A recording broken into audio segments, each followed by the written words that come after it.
Welcome back, friends. Here in this lecture, we're going to learn about Java command. So let's start. There are various statements that are not executed by the compiler and interpreters. These are called comments. Comments can be used to provide information or explain about variables, method, class, or any program statement. It can be used as a program code specific for time, and we can use comments for wide range of usage. Suppose we are writing a program in a development environment where we have to work with a team and there is a replacement going on every 6 months. So the developer need to be changed every 6 months. So the new developer need to understand the existing lines of code and write new codes based on those. So he or she may need a proper documentation as well as a particular comments and used sections. So we need to write comments on that cases. Even if you are trying to make tutorials, you need comments. Or for your own aid of mind, you memory aids and different kind of things. Or you're writing signatures, it could be used as comment. You could write your own signatures as painters do or artists do in your own code so that your code may not be stolen or lost.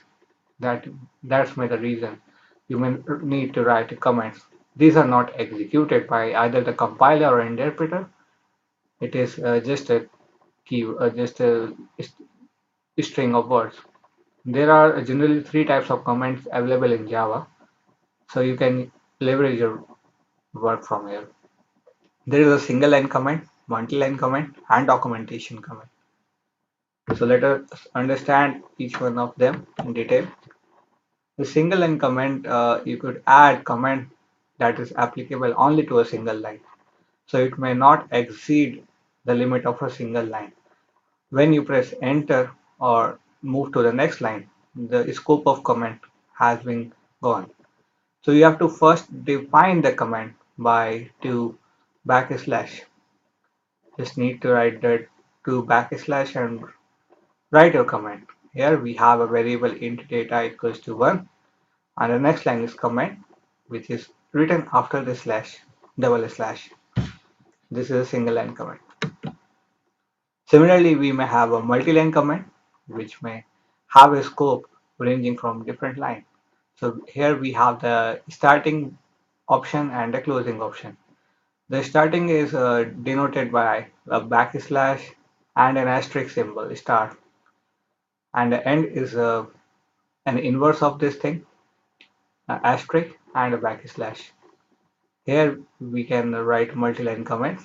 This is the comment between multi-lines.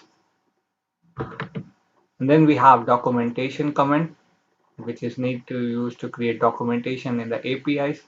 If you are advanced enough and you can create your own API or set of functions or libraries for the programming language itself, you may need the Java doc tools in order to create such thing, and you can write a documentation comment in order to subscribe and add details to your methods.